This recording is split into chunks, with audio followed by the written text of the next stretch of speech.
آپ کے علم میں ہوگا بھی پچھلے دنوں جو نجی چینل پہ بھی مسئلہ بنا ہے، انہوں نے ایک تو یزید والا مسئلہ اٹھایا کہ جی ڈاکٹر ذاکر نائک صاحب نے یزید کو رضی اللہ تعالیٰ عنہ کہا، اور دوسرا انہوں نے کہا جی کہ ذاکر نائک نے یہ کہا کہ جی آج کی تاریخ میں رسول پاک صلی اللہ علیہ وسلم بھی نعوذ باللہ مردہ ہو چکے ہیں اور ہم ان سے بھی نہیں مانگ سکتے، بلکہ انہوں نے کہا مان نہیں سکتے ان کو. چلو وہ شاید ان کی سلپ آف ٹنگ تھی. تو اس بارے میں تھوڑا وضاحت فرما دیں کہ آیا یہ کلمات کفر ہیں؟ یزید کو رضی اللہ تعالیٰ عنہ کہنا یا رسول پاک صلی اللہ علیہ وسلم کو نعوذ باللہ مردہ کہنا، کیا کلمہ کفر ہے یہ؟ پہلی بات تو یہ ہے میرے بھائی کہ یہ آج کل جو کچھ ہمارے ٹی وی چینلز کے اوپر مذہبی منافرت اور تکفیری سوچ عام کی جا رہی ہے نا، پیمرا کو اور چیف جسٹس کو اس کا نوٹس لینا چاہیے. ایسے تمام اینکرز اور علماء کے اوپر پابندی ہونی چاہیے جو مذہبی منافرت پھیلا رہے ہیں. مذہبی اختلاف کا سب سے بڑا میں حامی ہوں. اختلاف رائے کریں دلائل کے ساتھ. قرآن اس چیز کو کم از کم 300 دفعہ کہتا ہے، ہاتو برہانکم ان کنتم صادقین، لاؤ دلیل اگر تم سچے ہو. قرآن اپنے مخاطب سے کہتا ہے کہ لاؤ دلیل کوئی ہے.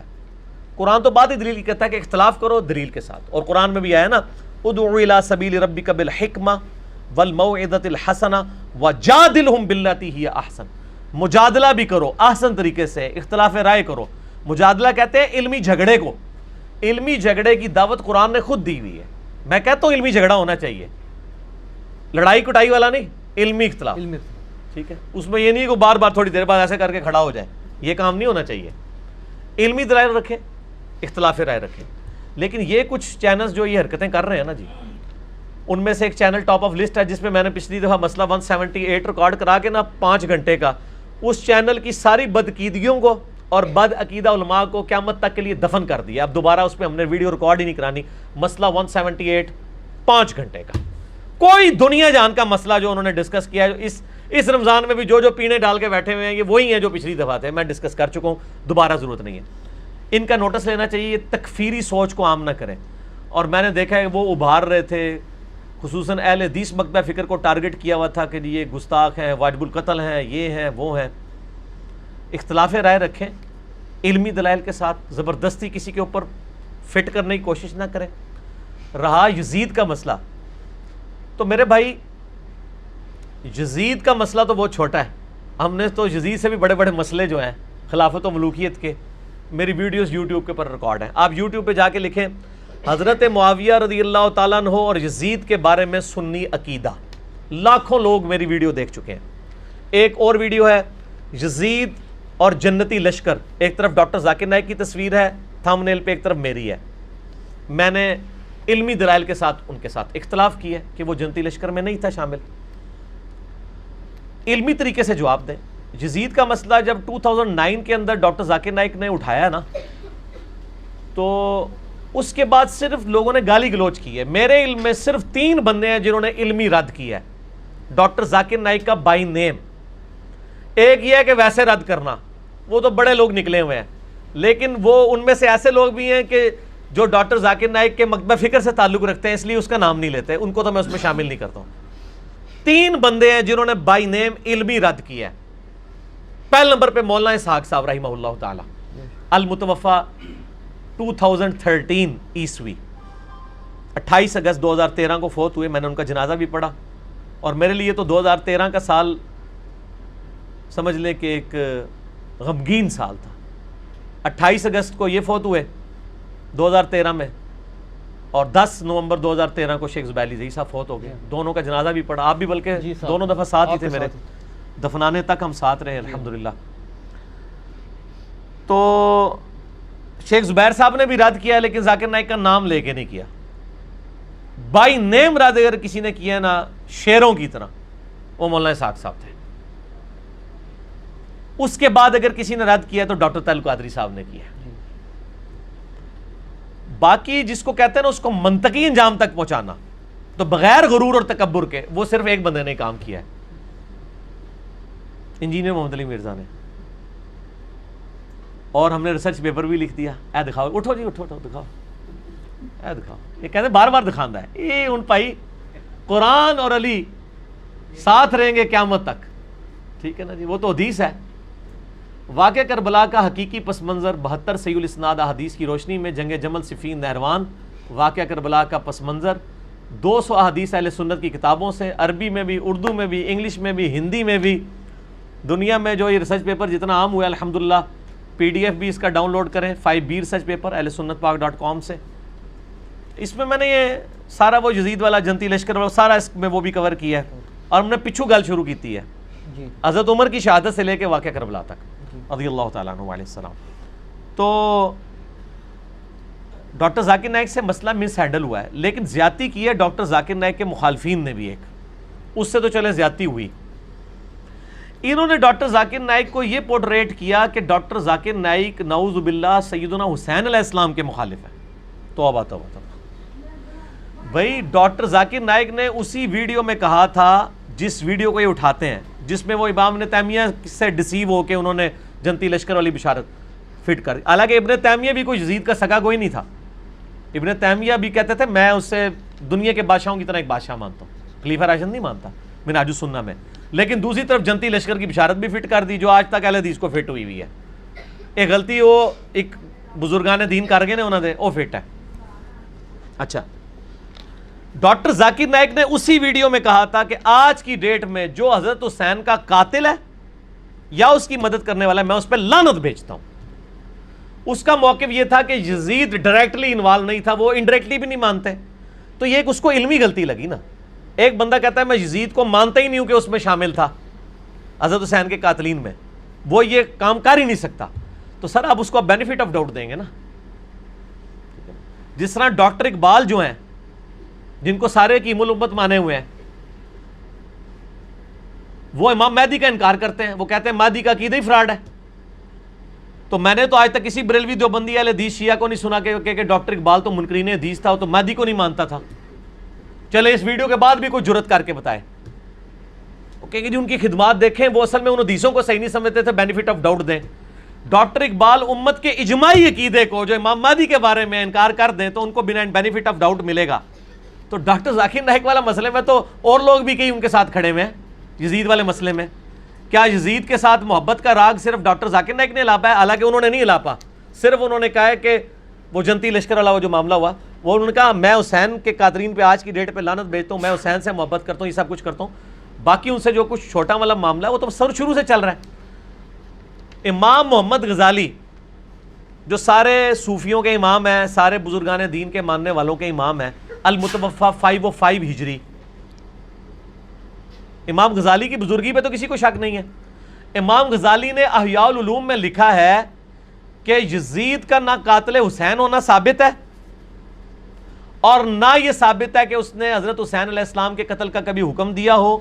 اور انہوں نے کہا اس کی وجہ سے جو لوگ یزید کو برا بھلا کہتے ہیں وہ زیادتی کر رہے ہیں، جو یزید پہ لعنت بھیج رہے ہیں وہ غلط کر رہے ہیں. اور انہوں نے یہاں تک کہا ہے کہ جو یزید پہ لعن تان کرتے ہیں لعنت ان کے اوپر پڑے، کیونکہ لوٹتی ہے ان کے اوپر، کیونکہ وہ ناحق ایک بندے کے اوپر لعنت کر رہے ہیں. تو اس وقت جتنے لوگ یزید کے خلاف بول رہے ہیں نا، ان کے جو بزرگان دین امام غزالی ہیں نا، وہ ان کو لعنتی سمجھتے ہیں یزید کے خلاف بولنے والوں کو. تو اب میں ان لوگوں سے جو ٹی وی چینل پہ آ کے کہتے ہیں ڈاکٹر ذاکر نائک نہیں ہے، ڈاکٹر ذاکر نالائق ہے، وہ آپ کے پنڈی کے ایک مفتی صاحب ہیں، نام نہیں میں لیتا، سب کو پتہ چل جائے گا. وہ کہتے ہیں ڈاکٹر ذاکر نالائق. تو میں اسے پوچھتا ہوں ڈاکٹر ذاکر تو نالائق ہوئے اور آپ کے بزرگان دین امام محمد غزالی المتوفا 505 ہجری 505 ہجری جو پوری تصوف جن کے اوپر کھڑی ہے، وہ تو کہتے ہیں جو یزید کو پہ لعنت بھیجے اس پہ لعنت لوٹے گی. تو انہی مفتی صاحب نے جو پنڈی والے ہیں انہوں نے نجی چینل کے اوپر کہا یزید لعنتی. تو مفتی صاحب امام غزالی آپ پہ لعنت بھیج کے گئے ہوئے ہیں، تو آپ ذاکر نائک کے اوپر تو بعد میں آئے، پہلے اپنے بزرگوں کے اوپر. اب آپ فیصلہ کریں آپ دونوں میں سے کس پہ لعنت لوٹ رہی ہے. ہاں انجینئرنگ کی تھی میں کہ امام غزالی فرما رہے جو یزید تے لعنت بھیجے وہ لعنتی، اور پنڈی والے مفتی صاحب نے کہا ہے کہ یزید لعنتی. ان پنڈی والے مفتی صاحب دے اپنے اتنے لعنت آئی ہے یا یزید اتنے گئی ہے یا امام غزالی اتنے گئی ہے؟ پھکی ساڑھے کو تو پھر اس طرح دے جواب جے. اے کلپ چڑھے گا نا انشاءاللہ تعالیٰ سارا دی طبیعت صاف ہو جائے گی. ہم سب کو ایک اصول پہ غلط سمجھتے ہیں. میں نے امام غزالی کا رادہ آپ کو پتہ ہے 2014 میں مسئلہ 101 ریکارڈ کرایا تھا، خلافت و ملوکیت صحیح مسئلہ خروج اور فکر حسین حق پرستی کی علامت ہے. میں نے اس میں کہا تھا کہ امام غزالی بھی یزید والے مسئلے میں غلط ہیں اور امام ابن تیمیہ بھی غلط ہیں اور ڈاکٹر ذاکر نائک بھی غلط ہیں. لیکن میں نے غزالی کی تکفیر تو نہیں کر دی اس مسئلے میں. اگر اس مسئلے میں تکفیر بنتی ہے تو پہلے امام غزالی کی تکفیر کریں یہ لوگ جو ڈاکٹر ذاکر نائک کی یزید کے مسئلے میں اگر وہ کر رہے ہیں تکفیر, تو کہیں گے نہیں اس کی بھی غلطی, اس کی انشاءاللہ وہ فارغ ہو جائیں گے. میں کوئی ڈاکٹر ذاکر نائک کا یعنی اس کا چمچہ نہیں ہوں. میں سب سے پہلے میں نے ہی ویڈیو اس کے خلاف ریکارڈ کرائی ہیں اور سچ پیپر لکھے اس کو ای میلز کی, لیکن ایک خاص لمٹ سے آپ کو آگے نہیں جانے دیں گے. حضرت امیر معاویہ رضی اللہ تعالیٰ کی غلطیاں آپ بخاری مسلم سے ضرور بیان کریں, ہم آپ کو نہیں روکیں گے, لیکن آپ جب ان پہ لعنت کرنی شروع کریں گے پھر ہم حضرت معاویہ کے دفاع کے ساتھ کھڑے ہو جائیں گے کہ نہیں, جو بندہ فوت ہو چکا ہے اس پہ آپ کو لعنت کرنے کا حق نہیں ہے, جو صحابی بھی ہو. میرا یوٹیوب پہ کلپ بھی ہے, حضرت معاویہ پہ لعنت کرنا حرام ہے, لیکن لمٹ نہیں کراس کرنی, ایگزیجریشن نہیں کرنی. یہاں کیا کرتے ہیں, جس کو 10 ہوتا ہے نا اس کے ساتھ 3 صفریں لگا کے 1000 بنا دیتے ہیں, جو 1000 ہوتا ہے اس کے تینوں ہی اڑا دیتے ہیں. جس کو بڑھایا بڑھا ہی دیا, جس کو کم کیا کم ہی کر دیا. تو ڈاکٹر ذاکر نائک کا بھی مسئلہ ہے کہ ہم اس سے علمی اختلاف رکھتے ہیں. اس مسئلے میں تو اس کی تکفیر نہیں بنتی قطعاً. اگر بنتی ہے تو ڈاکٹر ذاکر نائک سے پہلے امام غزالی نے یہ کیا, پھر ان کے بعد جو عبد المغیث نامی ایک بہت بڑے عالم دین گزرے ہیں جن کے رد پہ کتاب لکھی تھی امام ابن جوزی نے, الرد علی المتعصب العنید المانع من ذم یزید, یہ اس سرکش کا رد ہے جو یزید کو برا نہیں کہتا. اس کتاب کے رائٹر کون ہے؟ امام ابن جوزی المتوفا 597 ہجری, جو شاگرد ہیں شیخ عبد القادر جیلانی رحمۃ اللہ علیہ المتوفا 571 ہجری کے. ابن جوزی شاگرد ہے شیخ عبد القادر جیلانی رحمۃ اللہ علیہ کا اور محدث ہے. اگر مجھ سے پوچھیں تو وہ علم میں اور حدیث کی فیلڈ میں شیخ عبد القادر جیلانی سے اوپر ہیں. یہ ہو سکتا ہے کہ شاگرد استاد سے آگے نکل جائے, حدیث کی فیلڈ میں شیخ عبد القادر جیلانی سے بہت اوپر ہیں, ویسے ان کے شاگرد ہیں امام ابن جوزی. ان کی کتاب دیوبند نے ترجمے سے چھاپی ہے, ہماری ویب سائٹ ahlesunnatpak.com میں بکس والے پورشن میں 9 نمبر 10 نمبر کے اوپر یہ کتاب موجود ہے, اردو ترجمے کے ساتھ. شاہ نفیس اکیڈمی لاہور سے دیوبندیوں نے شائع کی ہے. انہوں نے چھوڑا ہی کچھ نہیں ہے یزید کا. تو وہ جس زمانے میں وہ لکھی گئی اس زمانے میں یزید کے طرفدار موجود تھے, ان لوگوں کو بھی آپ لین حاضر کریں. ٹھیک ہے, سب کو کہہ رہے ہیں. میں یہ نہیں کہہ رہا کہ ڈاکٹر ذاکر نائک کو چھوڑ دیں, نہ, یہ دوسرے لوگ ہوتے ہیں جو یہ کہتے ہیں کہ یار پتر تو کیوں فیل ہویا, ابا جی تھوڑے دوست دا منڈا بھی فیل ہو گیا لہذا منو بھی چھوڑ دو. نہیں, میں کہتا ہوں سارے کے ابوں کو ایک جگہ حاضر کریں. باقی لوگ کیا کرتے ہیں, مناظروں میں بیٹھتے ہیں اور مناظرے کی پہلی شرط رکھتے ہیں کہ اگر آپ نے ہماری کو گستاخانہ عبارت نکالی اور اسی لیول کی آپ کے بزرگ کی بھی نکل آئی تو وہ نیوٹرل ہو جائے گی, پھر دونوں کو معافی مل جائے گی. ہاں سر, وہ پنڈی والے مفتی صاحب اور ایک پنڈی والے, ایک سعودیہ والے کے جو بڑے بھائی ہیں پنڈی والے, دونوں کا جو مناظرہ ہوا ہے اس کی شرائط کے سٹارٹ میں یہی ہے کہ اگر آپ نے کوئی ہمارے بزرگ کی گستاخی نکالی اور وہی گستاخی آپ کے بزرگ کی بھی نکل آئی تو ہونا چاہیے جیسے کہ دویا نہیں بیڑا غرق, ہونا کہا جو دویا نو معافی مل جائے گی. ہم وہ نہیں ہیں, ہم کہتے ہیں جب نکلے گی تو دونوں فارغ. ہم کہتے ہیں آپ ڈاکٹر ذاکر نائک کا بھی رد کریں, آپ امام غزالی کا بھی رد کریں, آپ عبد المغیث کا بھی رد کریں, آپ ان سارے لوگوں کا رد کریں. اور آپ کو پتا ہے احمد بریلوی صاحب نے کیا لکھا ہے؟ انہوں نے کہا ہم یزید پہ لعنت کرتے نہیں ہیں, کسی کو روکتے نہیں ہیں. تو یزید پہ تو احمد بریلوی صاحب نے بھی لعنت نہیں کی ہے, اور کہتے ہیں ہم سکوت اختیار کرتے ہیں. تو یہ پنڈی والے مفتی صاحب کا یہ موقف ہے کہ یزید کے مسئلے میں ان کو تو کہا جاتا ہے شمشیر اعلیٰ حضرت. جس اعلیٰ حضرت کی وہ شمشیر ہے وہ تو کہتے ہیں ہم یزید پہ لعنت کو جائز نہیں سمجھتے. کوئی کرے گا اس کو روکیں گے نہیں, خود کریں گے نہیں. تو پوچھا گیا کیوں؟ تو انہوں نے کہا اس لیے کہ ہمارے امام حنیفہ رحمہ اللہ جو ہیں اس معاملے میں خاموشی اختیار کرتے ہیں, اور امام حنیفہ کے ماننے والے سب سے زیادہ یزید کے خلاف فتوے جاری کر رہے ہیں. تو لوگوں کو یہ بھی بتائیں کہ ہمارے امام حنیفہ تو خاموش تھے, وہ یزید کو کچھ نہیں کہتے تھے. ہم کہہ رہے ہیں چونکہ ہم حنفی ہیں. تو لوگ آپ کو خود ہی پوچھیں گے کہ آپ کون سے حنفی ہیں کہ آپ کے امام صاحب تو خاموش تھے. میں یہ ان کو الزامی بات کر رہا ہوں, میں ان کے ساتھ نہیں ہوں. میں تو یزید کے بھی خلاف ہوں اور یزید کو تخت حکومت پہ بٹھانے والوں کے ساتھ بھی علمی اختلاف رکھتا ہوں. ٹھیک ہے جی, مجھے تو کسی سے سرٹیفکیٹ کی ضرورت نہیں ہے, اور میں ایسی کھلی کتاب ہوں اس مسئلے کے اندر کہ دنیا میں مجھے جس طرح عمار ابن یاسر کو شیعہ ثابت کرنے کے لیے کسی دلیل کی ضرورت نہیں ہے نا, اس طرح مجھے شیعہ علی میں سے ثابت کرنے کے لیے پولیٹیکل ٹرم میں کسی کے سرٹیفکیٹ کی ضرورت نہیں ہے. تو یہ ڈاکٹر ذاکر نائک پہ اس حوالے سے جو تکفیر ہوئی ہے نا جی, وہ غلط ہے اگر کسی نے کی ہے. میں آپ کے الفاظ میں اگر کسی نے کی ہے, میرا خیال نہیں ہے کہ اتنے بیوقوف علماء کہ اس مسئلے پہ تکفیر کریں ڈاکٹر ذاکر نائک کی. ہم کہتے ہیں ہر ایک کو ایک ہی تلوار سے ہانکیں. یہ نہیں ہے کہ دوسرا مسئلہ تھا نا وہ مردہ والا. اب آ جائے مردہ والا. مسئلہ یہ ہے, اس پہ میرا کلپ چڑھ چکا ہے یوٹیوب کے اوپر, کیا وفات النبی صلی اللہ علیہ وآلہ وسلم بولنا گستاخی ہے؟ میرا خیال ہے 40,000 سے زیادہ لوگ ایک دن کے اندر دیکھ چکے ہیں اس یوٹیوب پہ اس ویڈیو کو, مور دین 40,000. ایک ایک چیز میں نے قرآن پاک سے 3 حوالے دیے ہیں, بخاری سے 5 حوالے دیے ہیں کہ صحابہ کرام نبی علیہ السلام کے لیے موت کا لفظ, وفات کا لفظ, خرج من الدنیا, فارق الدنیا, یہ سارے لفظ عام صحابی نہیں, حضرت ابو بکر, حضرت عمر, حضرت عائشہ, یہ لوگ بولنے والے تھے. قرآن پاک میں الفاظ موجود ہوئے ہیں. رہا یہ کہ یہ کہنا کہ نبی علیہ السلام مردہ ہیں, یہ الفاظ مناسب نہیں ہے. اس کی بجائے یہ لفظ استعمال کرنا چاہیے کہ نبی صلی اللہ علیہ وآلہ وسلم کو موت آ گئی ہے, آپ صلی اللہ علیہ وآلہ وسلم فوت ہو چکے ہیں, آپ صلی اللہ علیہ وآلہ وسلم اس دنیا سے جا چکے ہیں, اب آپ صلی اللہ علیہ وسلم قبر مبارک میں برزگی حیات کے ساتھ زندہ ہیں. اور ڈاکٹر ذاکر نائک کو نبی علیہ السلام کی قبر مبارک کی حیات کا انکار نہیں کرتے ہیں. مجھے بتائیں, آپ نے ایمانداری سے بتانا ہے, کیا یہ لفظ اس طریقے سے کہ ڈاکٹر ذاکر نائک نے مینشن کیا ہو کہ نبی مردہ ہیں, نعوذ باللہ, مجھے کسی ویڈیو میں نہیں ملا. جھوٹ بول رہے ہیں یہ. وہ یہ کہنا چاہ رہے ہیں کہ ڈاکٹر ذاکر نائک نبی علیہ السلام کو فوت شدہ مانتے ہیں. تو سر فوت شدہ تو صحیح مان رہے ہیں نا, نبی علیہ السلام کا جنازہ ہوا ہے نا, میرا کلپ چڑھا, یہ بھی جھوٹ بولا ہوا ہے. میں نے 5 حدیث کی کتابوں سے ثابت کیا نبی علیہ السلام کا جنازہ ہوا. ٹھیک ہے جی, نبی علیہ السلام کو غسل دیا مولا علی علیہ السلام نے, آپ کو کفن دیا گیا, آپ کو دفنایا گیا, آپ کی قبر مبارک موجود ہے, تو وفات تو ہوئی ہے. رہا وہ جو قرآن میں ہے وَلَا تَقُولُوا لِمَن يُقْتَلُ فِي سَبِيلِ اللَّهِ اموات, جی ہاں, یہ بہت کہ جو اللہ کی راہ میں مارے جائیں انہیں مت کہو کہ وہ مردہ ہیں.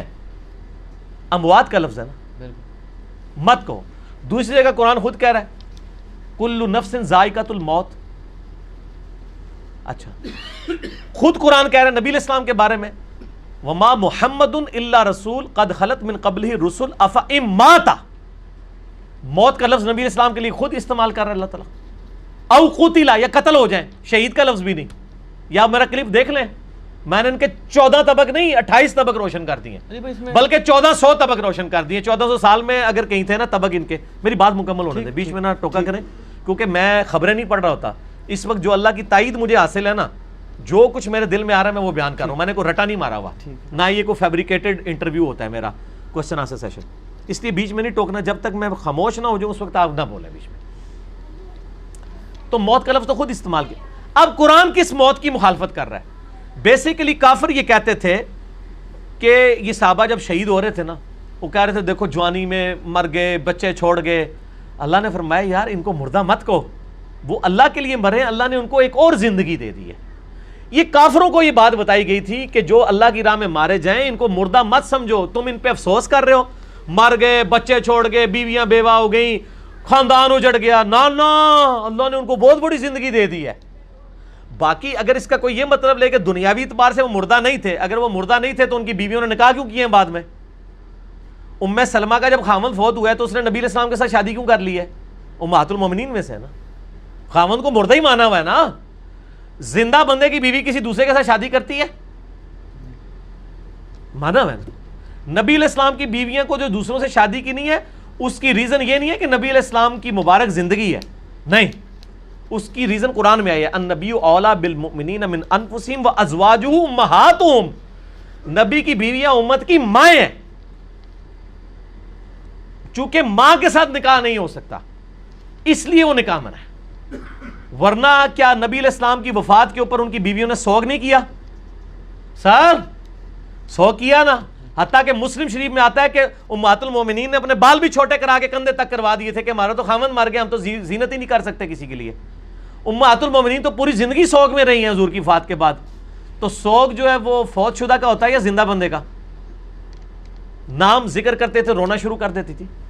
دنیا سے تو فوت ہوئے ہیں نا. بخاری مسلم سے میں نے ثابت کیا ہے کہ حضرت ابو بکر صدیق کا جو پہلا خطبہ ہے بخاری کے اندر کتاب المغازی چیپٹر میں, انہوں نے آ کے قرآن کی آیت پڑھی ہے انک میت و انہم میتون, بے شک اے نبی تمہیں بھی موت آنی ہے, تمہارے مخالفین کو بھی موت آنی ہے. پھر پڑھا وما محمد الا رسول, محمد تو نہیں مگر اللہ کے رسول. اگر یہ فوت ہو جائیں یا جنگ میں شہید کر دیے جائیں, شہید تو میں ترجمہ کر رہا ہوں, وہاں تھا موت آ جائے یا قتل کر دیے جائے, کیا دین چھوڑ دو گے؟ اور پھر آپ نے فرمایا الا لوگوں آگاہ ہو جو، من کان یعبد محمدا فإن محمد قد مات، جو کوئی محمد کی عبادت کرتا تھا جان لے کہ محمد صلی اللہ علیہ وسلم مات کا لفظ ہے. مات کا ترجمہ کیا ہوگا؟ وصال شریف یا موت شریف؟ مات عربی کا لفظ ہے، وفات کا لفظ بھی نہیں. آپ صلی اللہ علیہ وسلم کو موت آ گئی ہے. کسی سے ابھی نے نہیں کہا جی آپ نے نبی علیہ السلام کو مردہ کہہ دیا آپ گستاخ رسول ہو گئے ہیں، یا آپ نے کہہ دیا آپ صلی اللہ علیہ وسلم کو موت آ گئی آپ گستاخ رسول ہو گئے. اور کہا من کان یعبد محمدا فإن محمد قد مات ومن کان یعبد اللہ، اور جو کوئی اللہ کی عبادت کرتا ہے فإن اللہ حی لا یموت، تو جان لو بے شک اللہ تعالیٰ کو ابھی موت نہیں آئے گی، وہ ہمیشہ زندہ رہے گا. مجھے پتہ ہے صحابہ میں کتنے لوگ نبی علیہ السلام کی عبادت کرتے تھے؟ کوئی بھی. تو حضرت ابوبکر صدیق نے یہ فرضی قصہ کہانی کیوں بنایا ہے؟ ہم ان کو مثال دے دے، کہتے ہیں جی یہ ساڑھے تو والی آیتاں لگاندے نے، وہ جڑی آیت ہے ہی کوئی نہیں سی، وہ پہلے حضرت ابوبکر صدیق نے خود بنائی.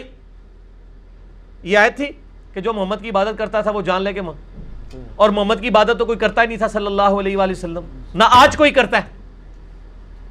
اتنا بڑا فیبریکیٹڈ جملہ بنایا حضرت ابوبکر صدیق نے اصل میں ان کے دماغ کھولنے کے لیے، کیونکہ حضرت ابوبکر صدیق کو وہ بخاری والی حدیث پتہ تھی کہ دیکھنا میرے امتیوں میری شان کو اس طرح بلند نہ کرنا جس طرح عیسیٰ ابن مریم کے ماننے والوں نے کیا.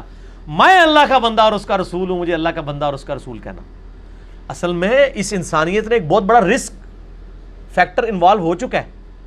اس انسانیت میں سب سے بڑا شرک نبی کے نام پہ ہی کھڑا ہوا ہے. عیسائیت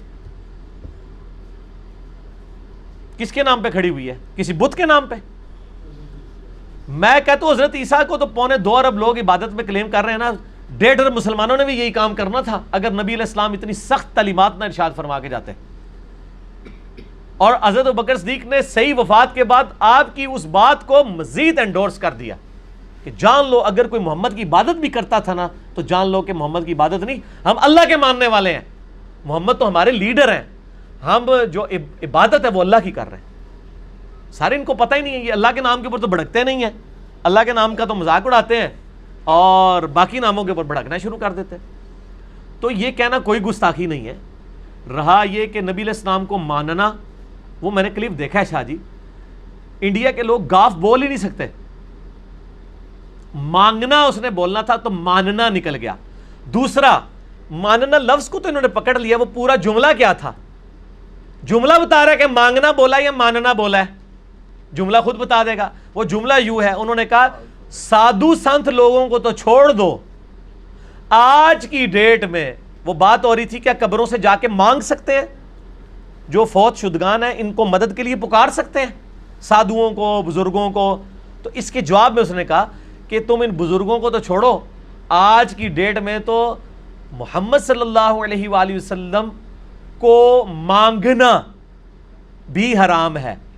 وہ کو بھی پریپوزیشن بھی غلط لگا دی، سے مانگنا کہنا چاہیے تھا، لیکن وہ جملہ بتا رہا ہے کہ پریپوزیشن اس قسم کی تو کئی یہ غلطیاں مطلب سلیپ آف ٹنگ کی وجہ سے ہو جائے. صحیح مسلم میں حدیث نہیں ہے، ہاں اس پہ ڈٹا رہنا غلط ہے. صحیح مسلم میں حدیث نہیں ہے کہ تیرے رب کو توبہ کرنے والے شخص پہ ویسا ہی پیار آتا ہے جیسا کہ کوئی شخص کسی ریگستان میں ہو اور اس کا سارا ساز و سامان اس کے اونٹ پہ لدا ہو، اچانک وہ اونٹ غائب ہو جائے، پھر وہ بیٹھ کے موت کا انتظار کرنا شروع کر دے کہ اب تو دور دور تک تو ریگستان ہے، مجھے پانی اور روٹی نہیں ملے گی.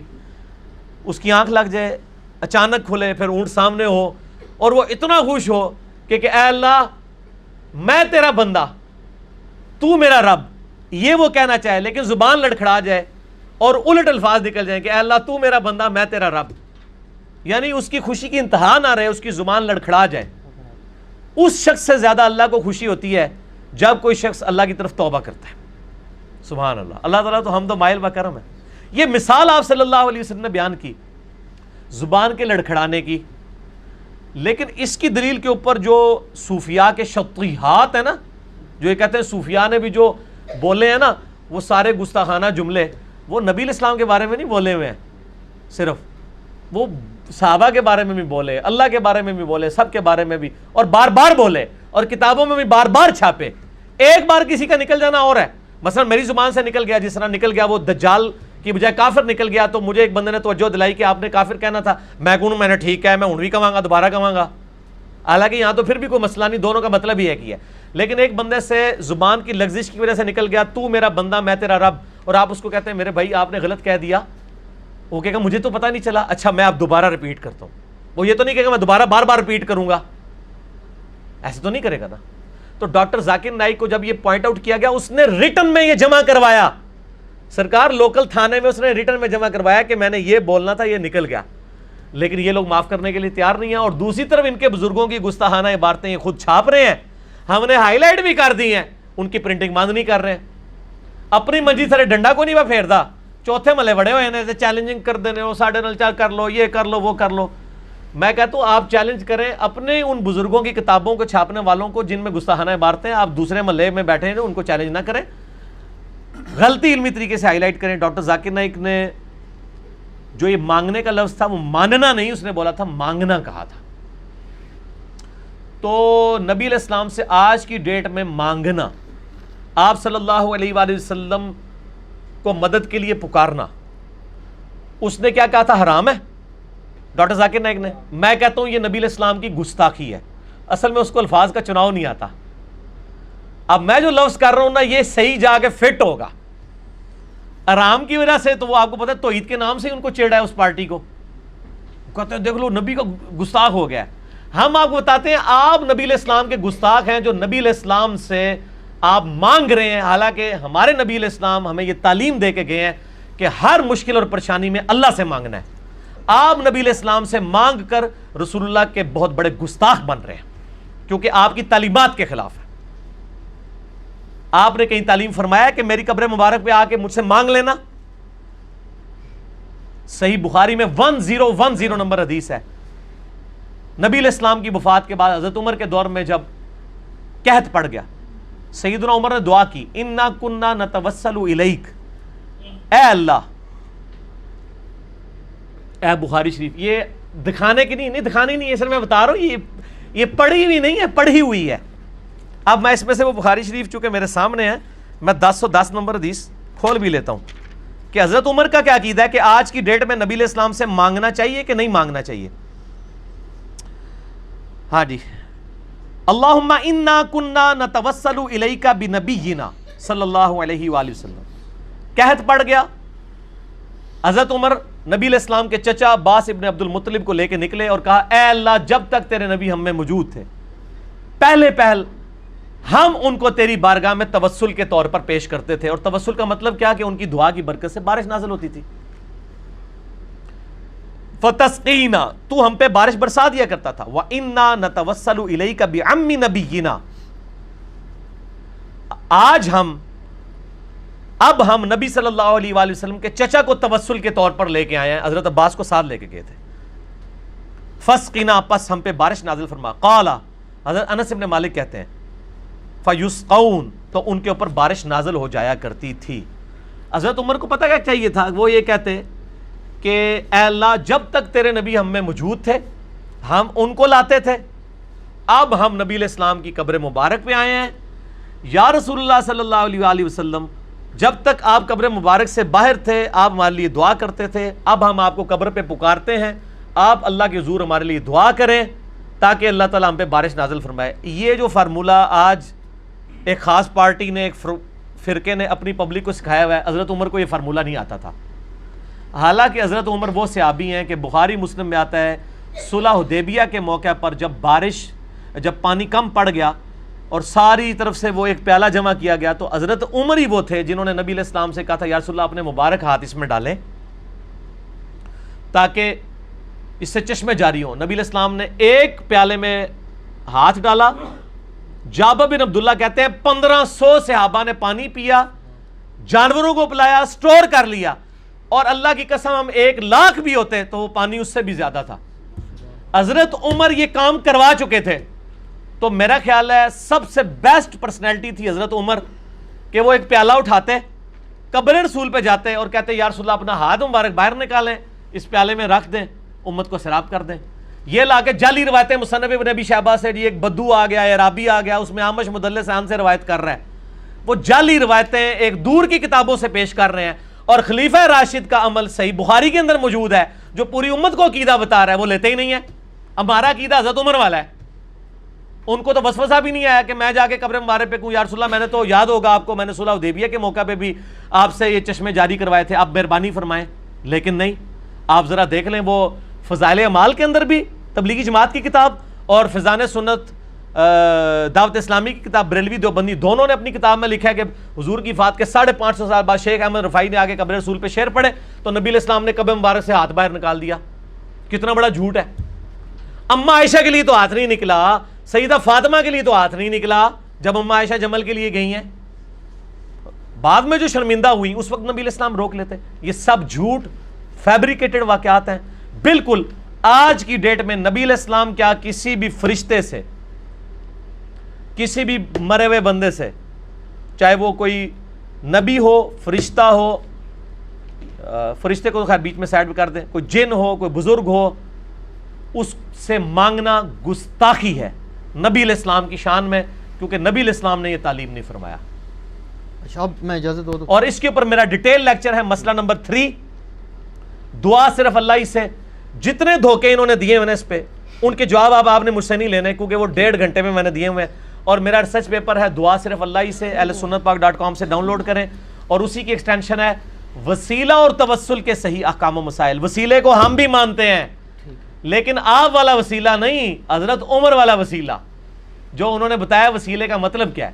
آج اللہ کے نبی دنیا میں موجود ہوں, ہم کسی کے پاس اپنا مسئلہ نہیں لے جائیں گے, ڈائریکٹ نبی علیہ السلام کے پاس لے کے جائیں گے. لیکن نبی علیہ السلام کی وفات کے بعد سقیفہ بنی ساعدہ میں اختلاف ہوا, حضرت علی نے 6 مہینے تک بیعت نہیں کی ہے, حضرت ابوبکر نے اپنا مقدمہ قبر رسول پہ پیش نہیں کیا. 6 مہینے تک تو اختلاف رہا ہے نا. اختلاف کیوں رہا ہے؟ 1 منٹ میں حل ہو سکتا تھا, قبر رسول پہ جا کے فیصلہ کروا لیتے. ان کے دماغ میں بھی نہیں تھا کہ نبی علیہ السلام سے یہ کمیونیکیشن ہو سکتی ہے. حضرت فاطمہ فدق کا مسئلہ ہوا, یہ کہتے ہیں جو قبر رسول پہ جا کے کہتی, نبی علیہ السلام ایک آواز دیتے, کسی کی جرت نہیں تھی بات کر سکتا.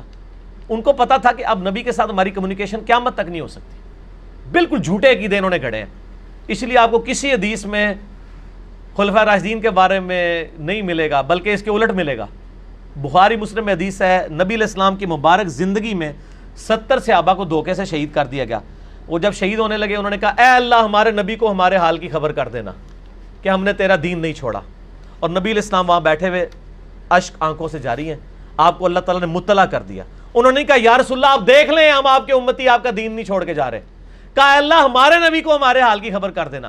نبی علیہ السلام جب دنیا میں موجود تھے اس وقت صحابہ کا عقیدہ یہ تھا اتنی دور سے ہم اپنی بات نہیں پہنچا سکتے, اللہ کے ذریعے پہنچا سکتے ہیں. اور آج بھی مسلمان کا یہ عقیدہ ہے. ہم درود شریف کیا پڑھتے ہیں؟ اللہم صلی علی محمد. ٹھیک ہو گیا جی.